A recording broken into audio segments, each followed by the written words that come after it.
Hello student, today I am going to talk on second part of cell, the basic unit of life. Student हम लोग पिछले session में cell theory को start किया था and further हम लोग इस सेल थ्योरी को बढ़ाएंगे और इसमें सेल के बहुत ऐसे पार्ट्स है और उसके ऊपर डिस्कशन करेंगे। अभी देख लेते हैं कि डिफरेंट साइंटिस्ट का क्या क्या कंट्रीब्यूशन है इस सेल थ्योरी। इट मीन्स कि cell the basic unit of life, इसमें उनका क्या क्या कंट्रीब्यूशन है उसको हम लोग देख लेते हैं। ठीक है, फर्स्ट साइंटिस्ट रॉबर्ट हुक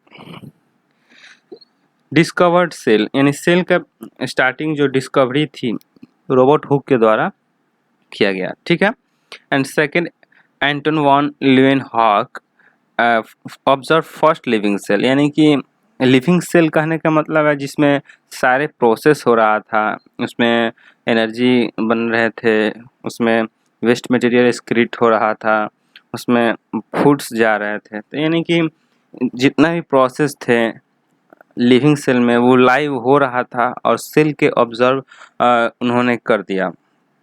ठीक है, तो नेक्स्ट है Robert Brown. He discovered cell nucleus, यानी सेल का क्या न्यूक्लियस होता है, उसमें क्या कंपोनेंट होता है और उसके बारे में उन्होंने बहुत सारे बातें बताई। ठीक है, and next is Purkinje. Purkinje coin the term protoplasm and very important ये कॉन्सेप्ट है प्रोटोप्लाज्म का जिन्होंने प्रुकिंजे साहब ने दिया। Next is Schleiden Schwann and Virchow, एक very important and most vital things of human biology, यानी कि ऑर्गेनिज्म का biology, that is cell theory. यानी कि सेल थ्योरी यानी बायोलॉजी के लिए बहुत इंपॉर्टेंट सेल थ्योरी उन्होंने दिया। And next is Camillo Golgi, first discovered Golgi apparatus, यानी कि गोल्जी एपरेटस जिसे बाद में गोल्जी बॉडी भी कहा गया, इसके बारे में उन्होंने डिस्कवरी की और इस जो ऑर्गेनले है इस सेल का बहुत इंपॉर्टेंट कंपोनेंट है, इसके ऊपर उन्होंने बात बताई और डिस्कवरी की। ठीक है, and next is we are going to talk on cell size of cell. ठीक है, most cell are minute and are visible only under the microscope. ठीक है, it means most of the cell जो हम लोग अपने डेली लाइफ में या डिफरेंट ऑर्गेनिज्म को फेस करते हैं, even it self it means human, कि हमारे अपने जो सेल है उसको नहीं देख पाते हैं। कहने का सेंस रहा कि अभी हम लोग के बॉडी जो है टिश्यू ऑर्गन एंड पूरे होल बॉडी के फॉर्म में है, बट एक ओनली एक सेल अगर देखना हो वो without any microscope we can not imagine और we can not see with naked eye. ठीक है, तो हम अपने खुले आँख से उसको नहीं देख सकते हैं। They are only few micrometers in diameter, यानी माइक्रोमीटर इसको बोलते हैं, इसके पहले 1 छिपा है, यानी 1 × 10⁻⁶ मीटर में है, यानी कि मीटर को 1 मीटर को अगर भाग दिया जाए 1 पर 6 0 करके 2 to 4 to 6, तो इतना भाग में डिवाइड कर दीजिए तो फिर उसका डायमीटर पता चलता है। तो सपोज कीजिए ये मान लेते हैं ये 100 सेंटीमीटर है, तो इसको 2 से 2 कैंसिल आउट कीजिए तो 10,000 टाइम्स 1 सेंटीमीटर को 10,000 टाइम में डिवाइड कर दीजिए, बांट दीजिए, तो उसका डायमीटर सिर्फ होता है। सपोज कीजिए कि उसमें उसका रेडियस कितना बड़ा होता होगा, कितना छोटा है उस मैंने imagine, just you can imagine this कि कितना छोटा होता है cell. And next is the cell range in size from micrometer to as long as 1 metre. ठीक है, तो सेल का साइज माइक्रोमीटर से लेकर 1 मीटर तक होता है। ठीक, there are some cell which are big enough to see with naked eye, जैसे कि कुछ ऐसे सेल्स होते हैं जिसको हम लोग अपने खुले आई से देख सकते हैं, without any microscope you can see because they are very large. ठीक, जैसे कि एग्जांपल्स देख लेते हैं।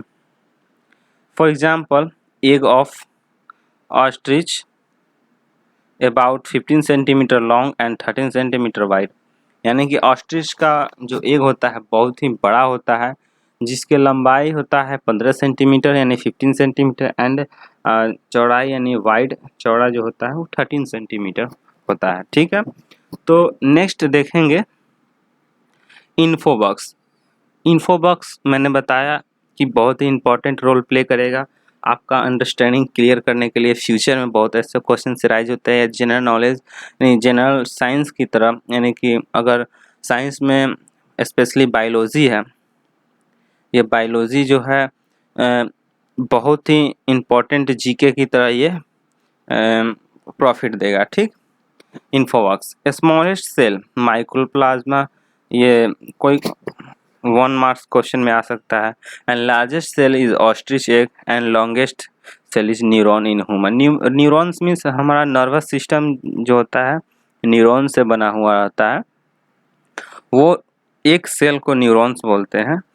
तो 3 कंसेप्ट है स्मॉलेस्ट, लार्जेस्ट एंड लॉन्गेस्ट, यानी स्मॉल मैंने छोटे के देखने में छोटा होना चाहिए, लार्जेस्ट सेल मैंने बड़ा by volume and longest cell यानी कि लंबाई लेंथ में। ठीक, तो नेक्स्ट कॉन्सेप्ट है जिसको हम लोग देखते हैं। कॉन्सेप्ट से पहले कुछ फिगर को एनालाइज कीजिए कि ये सारे सेल्स हैं।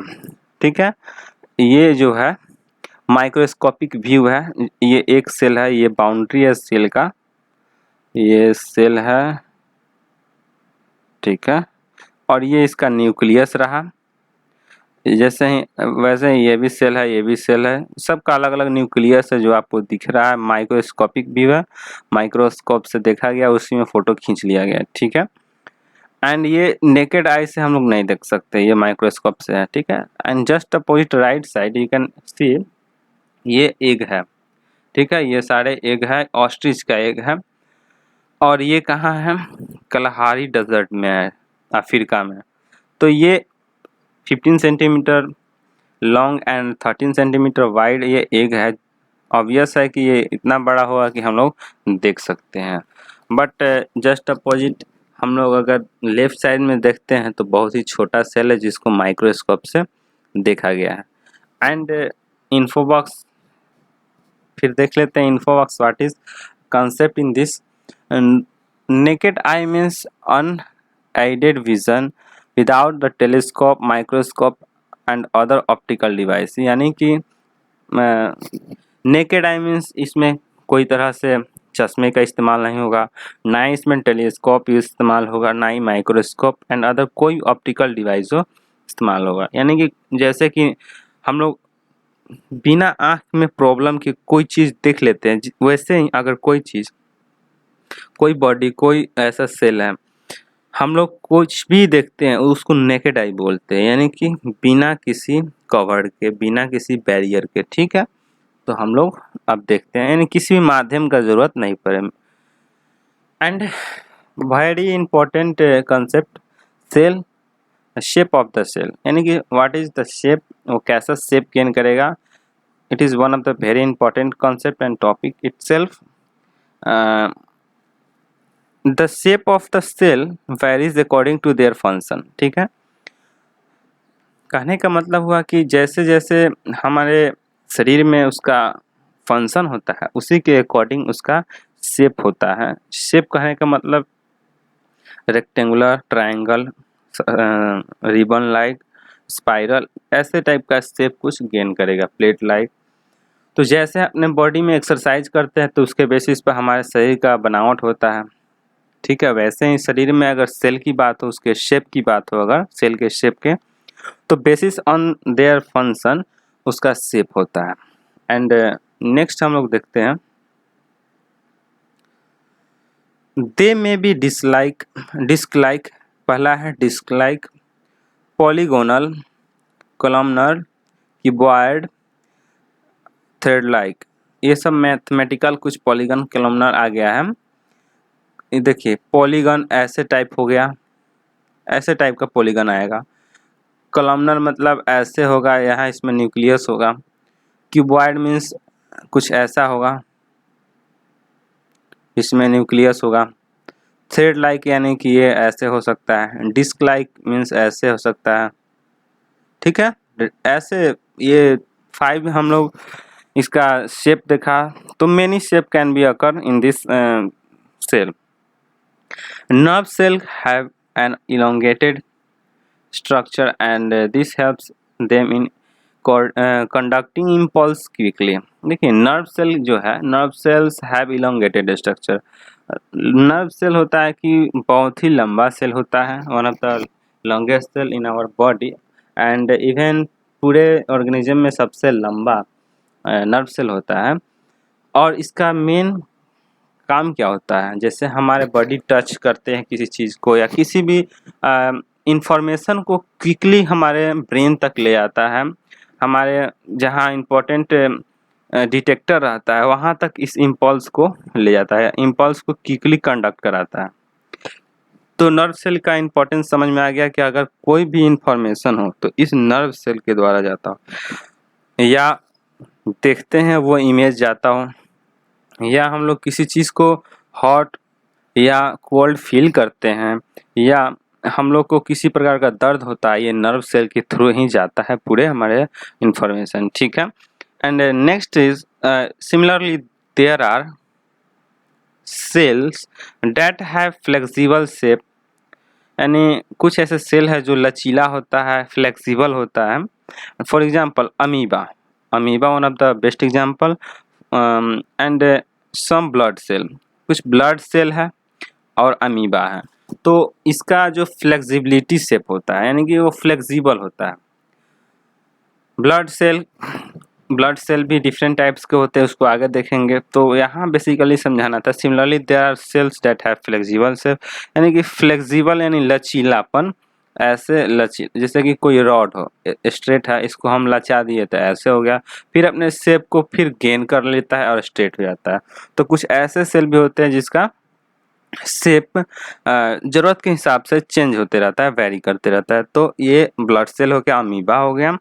एंड नेक्स्ट बढ़ते हैं आगे. The flexibility in amoeba shape helps to perform various activities such as movement, feeding and etc. देखिए अमीबा में जो फ्लेक्सिबिलिटी है या किसी में भी फ्लेक्सिबिलिटी है तो उसका एक अलग पर्पस है, उसका अलग एक्टिविटीज़ में इम्पोर्टेंस रोल प्ले करता है. जैसे अमीबा में एक्टिविटीज़ क्या है कि मूवमेंट, फीडिंग एंड बहुत सारे कामों में वो हेल्प करता है उसको. एंड उसको देखते हुए अब आगे बढ़ते हैं. The change in the shape of amoeba is due to formation of pseudopodia that are projection on its body. ठीक है. देखिए ये बेसिकली चेंज कैसे होता है. अमीबा के ऊपर एक सूडोपोडिया रहता है. सूडोपोडिया एक ऐसा उसका इम्पोर्टेंट पार्ट है उसके ऊपर जो उसके शेप में वेरिएशन क्रिएट करता है for their importance, for their use and other purposes. ठीक है. जैसे कि अभी देखा था मूवमेंट, फीडिंग, बहुत सारे चीज़ इनगल्फ करता हो, किसी चीज़ को खाता हो, तो ये सारे इम्पोर्टेंस उसमें होता है. जैसे कि हमारा कुछ सेल्स है, रेड ब्लड सेल कैसा होता है. देखिए ब्लड सेल है, रेड वाला है, WBC होता है, वाइट ब्लड सेल होगा, ये रेड ब्लड सेल हो गया, ये हो गया आपका वाइट ब्लड सेल हो गया यानी कि WBC इसको बोलते हैं. देखिए इसका शेप लिखा हुआ है राउंड और बाइकॉनकेव. ठीक है. यानी कि ये दोनों तरफ से चपटा होता है, पेड़ा की तरह होता है. ठीक. तो ये इसको शॉर्ट फॉर्म में RBC बोलते हैं इसी को, और इसी को शॉर्ट फॉर्म में जो अमीबोइड फॉर्म में है ये बाइकॉनकेव. और इसका अगर शेप पूछे तो कैसा हो, राउंड एंड बाइकॉनकेव. ठीक. और इसका कैसा हो, अमीबोइड. तो इसको शॉर्ट फॉर्म में WBC भी बोलते हैं. ठीक है. एंड कुछ और भी शेप देख लेते हैं. ये नर्व सेल है जिसके बारे में बोल रहे थे. इसका कैसा शेप है, तो ब्रांच्ड एंड लॉन्ग. ये दोनों साथ में बोलना है. नर्व सेल कैसा होता है, इसका शेप बताएं. तो ये नर्व सेल हो गया. ये देख रहे हैं कितना इलोंगेटेड फॉर्म है, बहुत ही लंबा है, एकदम यहाँ से यहाँ एकदम लंबा है. यानी कि ये बहुत ही मेस लाइक स्ट्रक्चर है, यानी जाली टाइप में है, बहुत ही इलोंगेटेड फॉर्म, कॉम्प्लिकेटेड फॉर्म है. और इसी के थ्रू इंफॉर्मेशन ट्रांसमिट होता है. कोई भी इम्पल्स क्रिएट होता है तो वो उसके थ्रू जाता है. और ये है columnar cell, columnar epithelial cell. Epithelial यानी हमारे बॉडी के सबसे अपर मोस्ट जो लेयर होता है, जैसे स्क्रीन हो गया, या हाँ स्क्रीन को ले लीजिए, तो इपिथेलियल सेल्स जो है long and elongated long and narrow cell बोल सकते हैं। और इसका देखिए ये न्यूक्लियस है, इसका न्यूक्लियस बेस पर होता है। ये सारी सेल है। ये एक सेल को मैं डिनोट करता हूँ, वो कैसा है, ये देखिए रेड से जा रहा है, ठीक है। ये जो सेल है और ये न्यूक्लियस है, ये एक सेल है। इसी तरह 1 2 3 4 5 6, ये अरेंजमेंट कंटिन्यूअस है जो इसका शेप को दिखाता है। चलिए अब प्रीवियस फिगर जो था डिफरेंट सेल का, जो ऊपर वाला जो है प्रीवियस जो भी पिक्चर देखे थे उसी के बारे में है, ठीक। Different types of cells showing different shape, तो मैंने देख ही लिया। तो अब हम लोग सेल के टाइप्स के ऊपर डिस्कशन करेंगे, and what is type of cell and how many types of cells are there, we have to discuss on that. तो चलिए हम लोग देखते हैं वन बाय वन करके। The cells can be divided into 2 types, one is very important prokaryotic and other is eukaryotic according to the differences in their cellular organization। देखिए cellular organisation के basis पे सेल को दो part में divide किया गया है। पूरे अभी हम लोग स्टडी में बायोलॉजी में जितना भी सेल के ऊपर डिस्कशन करेंगे, या तो वो प्रोकैरियोटिक होगा या तो यूकैरियोटिक होगा। देखिए प्रोकैरियोटिक का एक अलग कंसेप्ट है, इसका अलग ऑर्गेनाइजेशन है, इसका अलग है, दोनों का अलग अलग कंसेप्ट है। इस कंसेप्ट को हम लोग ब्रीफली देखेंगे नेक्स्ट। इसके बाद अभी जानिए कि ये 2 भाग में, ये 2 पार्ट में डिवाइडेड है। Understand? Then next I am going to say what the cells which possess a true nucleus, ठीक है, along with membrane bounded organelles are called eukaryotic cell। Example plant cell, animal cell, ठीक है। तो यहाँ पे एक important thing क्या है कि the cell which possess true nucleus, यानी ट्रू न्यूक्लियस कहने का क्या सेंस रहा, यानी कि न्यूक्लियस हो। जैसे हमने बहुत सारे सेल के ऊपर बताया, अगर सेल है कोई भी शेप का, इसमें न्यूक्लियस है, न्यूक्लियस में बहुत सारे इम्पोर्टेंट थिंग रहते हैं और इसके भी ऊपर एक कवर रहते हैं, मेम्ब्रेन रहते हैं, उसके बाउंड्री रहते हैं। तो उसका न्यूक्लियर जो भी मटेरियल रहता है इधर उधर नहीं छिटाता है, एक जगह कंसंट्रेटेड रहता है, ठीक है। तो वैसे सेल यानी cell which have nuclear boundary, यानी कि ट्रू न्यूक्लियर, यानी ट्रू न्यूक्लियर उसी को कहेंगे जिसके पास न्यूक्लियर बाउंड्री हो। न्यूक्लियस जो भी मटेरियल है उसको कवर करने के लिए एक बाउंड्री हो, यानी उसके सेल को कवर करे न्यूक्लियर को। तो वही बात है जिसके पास ट्रू न्यूक्लियस हो, मेम्ब्रेन बाउंडेड ऑर्गेनेलेज हो, यानी कि इसमें मेम्ब्रेन बाउंडेड ऑर्गेनेलेज हो, कोई भी हो, Golgi body, endoplasmic reticulum, ribosome, Golgi body, कोई भी चीज़ हो सकता है। यानी कि ट्रू न्यूक्लियस जिसके पास हो, साथ ही मेम्ब्रेन बाउंडेड ऑर्गेनेलेज, उसको हम बोलेंगे यूकैरियोटिक सेल। जैसे हमारे बॉडी में जो भी सेल है सभी यूकैरियोटिक हैं, यानी कुल मिलाकर हम लोग प्लांट सेल कह सकते हैं, उसमें भी रहता है। एंड एनिमल में पूरे आ जाता है, पूरे जितना भी जीव है वो सब आ जाता है। एंड क्लियर हो गया ना, ये ट्रू न्यूक्लियस क्या है। न्यूक्लियस के पास अगर उसका मटेरियल हो, न्यूक्लियर मटेरियल, वो एक बाउंड्री से घिरे हो और कंसंट्रेटेड एक जगह हो, तो ट्रू न्यूक्लियस होगा, ठीक है। तो फिर आगे बढ़ते हैं अब इसी में। The cell which do not possess as well defined nucleus as well as membrane bounded organelles are called prokaryotic cell। example bacterial cell। देखिए एंड नेक्स्ट है कि वैसा सेल जिसके पास वेल डिफाइंड न्यूक्लियस नहीं हो, जैसे कि मैंने बताया यहाँ पे ट्रू न्यूक्लियस का कंसेप्ट दिया, यहाँ पे ट्रू न्यूक्लियस का हमने कंसेप्ट दिया ना। ये क्या है बेसिकली, कि एक न्यूक्लियर बाउंड्री है, इसमें जो भी मटेरियल हो वेल डिफाइंड हो उसका, जैसे होता क्या है आरएनए डीएनए एंड उसमें बहुत सारे मटेरियल होता है इंफॉर्मेशन जो कि इसमें कंसंट्रेटेड होता है और वेल डिफाइंड होता है। ठीक है, वैसे अगर देखें बैक्टीरिया में तो ऐसा कुछ नहीं होता है जो इसमें ट्रू न्यूक्लियस में होता है। तो इसका न्यूक्लियर बाउंड्री नहीं होता है, सबसे पहला importance. So that RNA and DNA of that bacteria and prokaryotic bacteria और prokaryotic cell is not concentrated at one place and not well defined. ठीक है, तो कोई वेल डिफाइंड नहीं होता है और कंसंट्रेट नहीं रहता है। ठीक है, तो उसको हम लोग कहेंगे प्रोकैरियोटिक सेल। एंड साथ ही साथ मेम्ब्रेन बाउंडेड जो ऑर्गेनेलिज्म होता है वो ऐसा नहीं होता है जैसा कि यूकैरियोटिक सेल में होता है। ठीक है, तो अब हम लोग चलते हैं किसमें, इसी के कुछ पार्ट्स है। जैसे प्रोकैरियोटिक सेल के ऊपर जब डिस्कस कर रहे थे तो बहुत ऐसे बात है जो आपको समझ में नहीं आया होगा, तो इस प्रोकैरियोटिक सेल के जो टॉपिक के फॉर्म में हमने लिया इसमें आपका क्लियर हो जाएगा। ठीक है, चलिए समझते हैं इस कंसेप्ट को। Prokaryotic cells are primitive and lack a true nucleus. देखिए प्रोकैरियोटिक एक प्रिमिटिव है, यानी कि first of all this came on the earth, यानी कि फर्स्ट ऑफ ऑल प्रोकैरियोटिक ही आया, फर्स्ट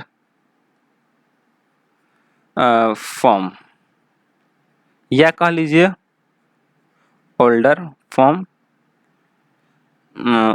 फॉर्म हो गया ये। तो पहले तो यही आया, प्रिमिटिव है and a lake true nucleus नहीं होता है। ठीक है, ये कंसेप्ट आया समझ में। प्रोकैरियोटिक सेल आर प्रिमिटिव जो फर्स्ट फॉर्म है एंड ओल्डर फॉर्म है पहले आया। ठीक है, एंड लेक ट्रू न्यूक्लियस, और ट्रू न्यूक्लियस इसके पास नहीं होता है, और ट्रू न्यूक्लियस का कंसेप्ट मैंने बताया। And next is there genetic material is not surrounded by nuclear membrane and is confined to a particular region called as nucleoid। ये याद रखिएगा, न्यूक्लियोइड। ठीक है, देखिए कहने का मतलब है इसका जो जेनेटिक मटेरियल था आरएनए डीएनए जो कि इसके न्यूक्लियस में होता है, हर सेल का न्यूक्लियस में होता है, जो प्रोकैरियोटिक है उसके न्यूक्लियस में होता है, और एक तरह से वेल डिफाइंड न्यूक्लियस होता है। उसके अंदर बढ़िया से उसका न्यूक्लियर बाउंड्री होता है, न्यूक्लियर मेम्ब्रेन होता है। वही बात है कि यहाँ पे जो जेनेटिक मटेरियल है इसका not surrounded by nuclear membrane. ठीक है, इसके न्यूक्लियर मेम्ब्रेन से ये सराउंडेड नहीं होता है, और सराउंडेड नहीं होने के कारण इसका जो न्यूक्लियस होता है ट्रू न्यूक्लियस नहीं होता है, बट एक पर्टिकुलर रीजन में क्या होता है कि ये कन्फाइंड रहता है, यानी कि वो वहीं पे रहता है।